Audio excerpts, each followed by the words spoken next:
एक इंसान जिसने पहले अपनी पत्नी को मारा, फिर 4 साल तक चुप रहा और जब लौटा तो बहन, बहनोई और अपनी भांजी, यहां तक कि अपने मासूम बेटे का भी कत्ल कर देता है। नागपुर की वो रात सिर्फ एक खौफनाक कहानी नहीं है, ये इंसानियत की सबसे खतरनाक हद है और इस कातिल का नाम था विवेक पालटकर। कहते हैं जब इंसान के अंदर का जानवर जागता है तो रिश्ते, खून, मासूमियत सब मिट्टी में हो जाती है। और नागपुर का ये मामला भारत के इतिहास के सबसे भयानक फैमिली किलिंग में से एक है। आज आपको मैं जो कहानी सुनाने जा रहा हूं, ये भारत के सबसे डार्क क्राइम में से एक सच्ची दास्तान है। तारीख थी 30 मई 2014। सुबह के करीब 5 बज रहे थे। नागपुर के नवरंग गांव में धनराज भिवगड़े रोज की तरह खेत में अपने शौच के लिए निकले, लेकिन उस समय कुछ अजीब सा था।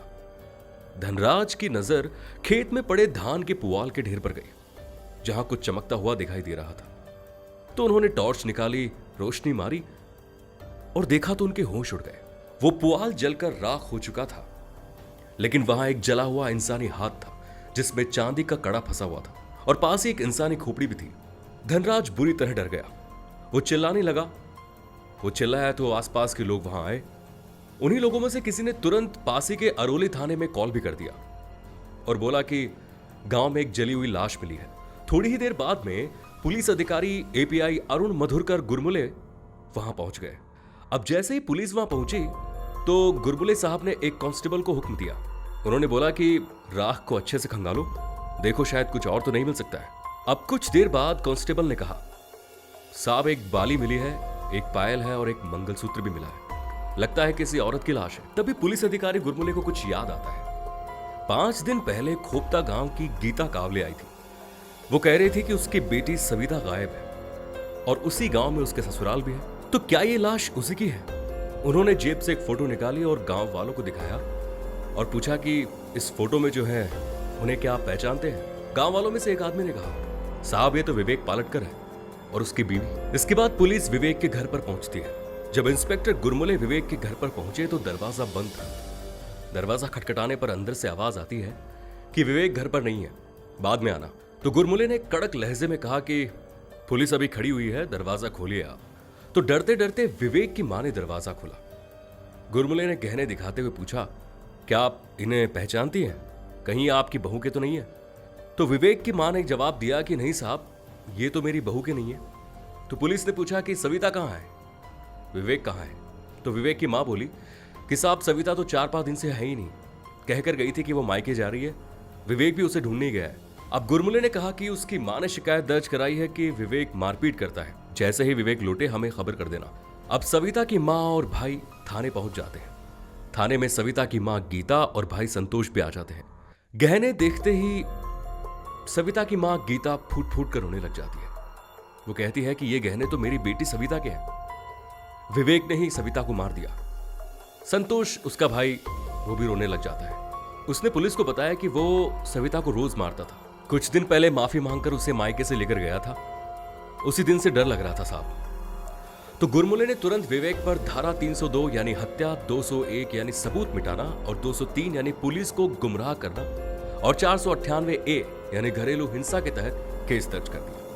पर असली सवाल था कि कैसे साबित करे कि लाश सविता की है। तो अगर लाश सविता की है तो उसका डीएनए उसके बच्चों से मैच कर सकता है। यह पुलिस के दिमाग में आया तो खोपड़ी और हड्डियों को कोडामेंडी हॉस्पिटल में भेज दिया गया। सविता के बच्चों यानी कि कात्यायनी और कृष्णा के सैंपल्स भी लिए गए। इसी दौरान पुलिस को खबर मिली कि विवेक रिश्तेदार के यहां छिपा हुआ है। तो 11 जून 2014 रात के अंधेरे में दबिश डाली जाती है और विवेक पकड़ा जाता है। गुरमुले ने डांटते हुए उससे पूछा, बता सविता कहां है? विवेक कहता है कि मुझे नहीं पता साहब, मैं भी उसे ढूंढ रहा हूं। पुलिस ऑफिसर गुरमुले ने 2-3 थप्पड़ जोर से लगाए। फोन पर आवाज आती है कि सर बच्चों का डीएनए मैच हो गया है, लाश सविता की है। पुलिस ऑफिसर गुरमुले ने फिर से विवेक से पूछा, लेकिन अब वो टूट चुका था। उसने बताया कि 23 मई की रात थी, रात 9 बजे थे, मैं बेटे के साथ खेल रहा था। सविता बेटे को दूध पिला रही थी। हम दोनों के बीच कुछ बहस हुई और गुस्से में मैंने उसे खाट से धक्का दे दिया। फिर खाट का एक पाया उठाकर उसके सिर पर दे मारा। 4-5 बार वार किया तो वो मर गई। पुलिस ने पूछा कि फिर क्या किया लाश का? उसने बताया कि उसे घसीटकर खेत की ओर ले गया। धनराज के खेत में पुआल का ढेर पड़ा था। वहीं फेंक कर आग लगा दी। जब जलकर राख हो गई तो मैं घर लौट आया। अब मां संध्या और जीजा कमलाकर की भी पूछताछ हुई। पुलिस ने विवेक की मां संध्या को थाने बुलाया। संध्या डरते हुए बोलती है कि साहब मैंने देखा था, वो उसे आंगन में घसीट रहा था, लेकिन कुछ कहने की हिम्मत नहीं हुई। अगर मैं बोलती तो शायद वो मुझे मार देता।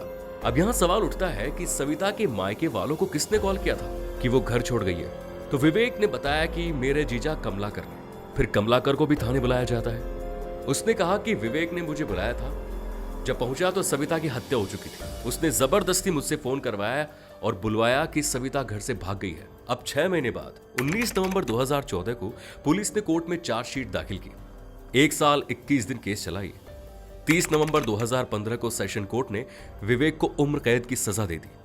जज ने कहा कि 14 गवाह, डीएनए रिपोर्ट और फॉरेंसिक सबूत से साबित होता है कि सविता का कातिल उसका पति विवेक है। लेकिन कहानी यहीं खत्म नहीं होती है। 2 साल बाद यानी 17 अप्रैल 2017 को हाई कोर्ट ने सबूतों की कमी के चलते विवेक को संदेह का लाभ देकर बरी कर दिया। और इसके ठीक 1 साल बाद यानी 10 जून 2018 की रात विवेक हाथ में लोहे की रॉड लिए अपनी बहन और जीजा के घर के बाहर खड़ा था। बारिश हो रही थी। वो दरवाजा पीटते हुए चिल्ला रहा था, दरवाजा खोलो, दरवाजा खोलो। उसकी आंखों में वही पुराना गुस्सा था। तभी सामने से एक आदमी गुजरता है। उस आदमी की उम्र रही होगी 35 के करीब। विवेक चिल्लाता है, ओ संजय, जरा जीजा को फोन करके बोल दे कि विवेक बाहर खड़ा है, मोबाइल की बैटरी खत्म हो गई है। अब संजय विवेक के जीजा कमलाकर का पड़ोसी था। उसने झटपट फोन मिला दिया और कुछ ही मिनट में कमलाकर और अर्चना ने दरवाजा खोला। अर्चना बोली, बच्चे टीवी पर तेज आवाज में कार्टून देख रहे थे, ऊपर से मेहमान भी थे आज, आवाज नहीं सुन पाए, बेल भी खराब है। तो विवेक बोला, बारिश में फंस गया था, सोचा यहीं रुक जाता। अब अर्चना ने कहा कि कोई बात नहीं, कपड़े बदल लो, मैं खाना लगा देती। थोड़ी देर में सब मिलकर खाना खा रहे थे। घर में हंसी मजाक हो रहा था, बच्चों की खिलखिलाहट गूंज रही थी, लेकिन किसी को नहीं पता था कि कुछ ही घंटों में इस घर की जिंदगी हमेशा के लिए बदलने वाली है। अब रात के 1 बज रहे थे, सब सो चुके थे। तभी विवेक चुपचाप उठता है, दरवाजा खोला और बाहर चला गया। बाउंड्री के बाहर छिपाई गई लोहे की रॉड निकाली और धीरे धीरे जीजा कमलाकर की तरफ बढ़ा। फिर वही हुआ जिसकी किसी ने कल्पना भी नहीं करी थी। सोते हुए कमलाकर के सिर पर उसने 5 बार रॉड मारी, इतनी जोर से कि वो चीख तक नहीं पाया। बगल में ही अर्चना सो रही थी।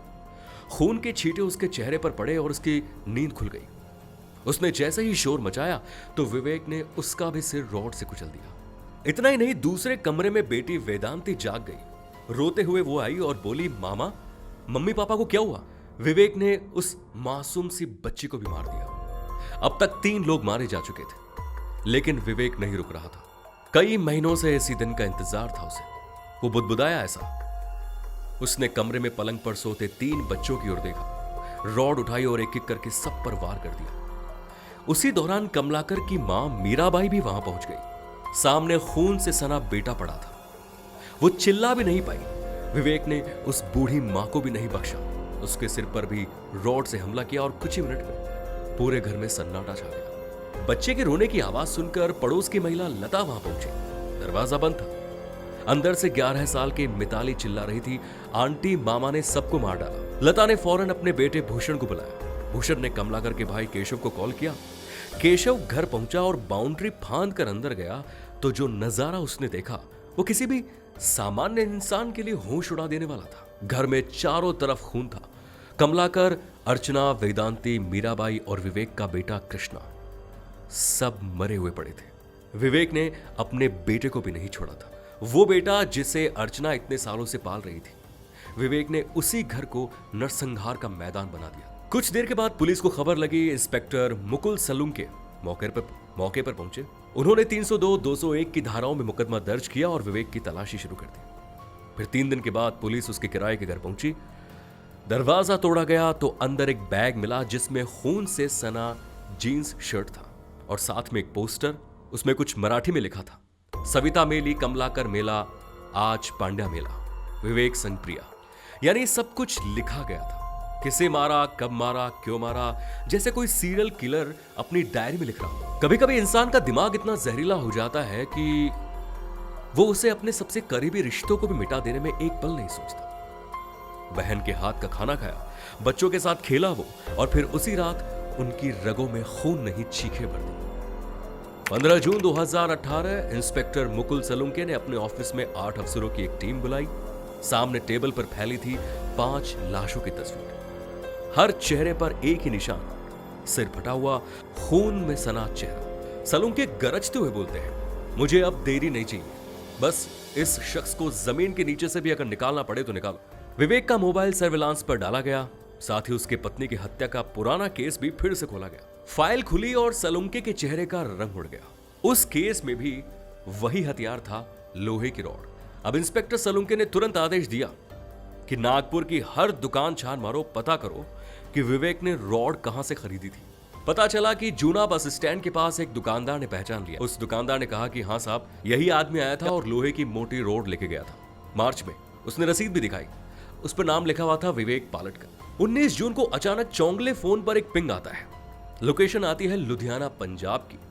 विवेक अब है 1000 किलोमीटर दूर उनसे। तो चोंगले की टीम पहुंचती है शांतिनगर, गली नंबर 21। दरवाजा खटखटाते हैं। बाहर आया एक आदमी, अपना नाम बताता है टाटा सिंह ठाकुर। जब चोंगले ने फोटो दिखाई तो वो डर जाता है।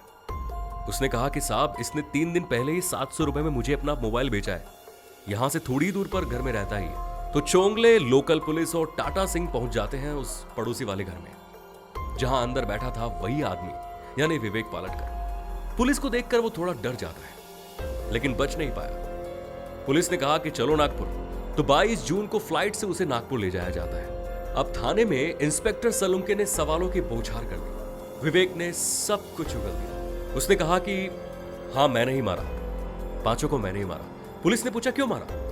उसने कहा कि जीजा ने हाईकोर्ट में बरी करवा दिया था, लेकिन बाद में पैसे मांगने लगा, जमीन मांग ली, बच्चों को भी नहीं सौंपते थे, कहते थे पहले बड़ा हो जाए, और मुझसे यह बर्दाश्त नहीं हुआ।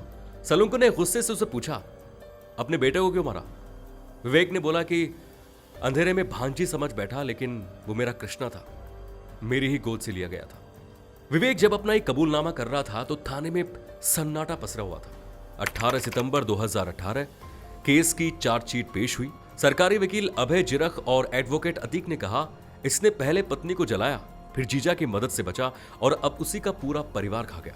बचाव पक्ष बोलता है कि बच्चे छोटे थे, उन्हें कैसे पता कि मामा ने मारा है?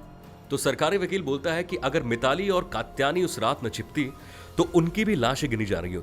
तो 29 गवाह, डीएनए रिपोर्ट और रोड का बिल, सबूत एक एक कर जुटते चले गए। 15 अप्रैल 2023 जज आरएस पवसरकर ने फैसला सुना दिया, जिस बहन ने तुम्हारे बच्चों को पाला, तुमने उसी को मार डाला। जेल में भी हत्या की कोशिश की। यह अपराध रेयरेस्ट ऑफ द रेयर है।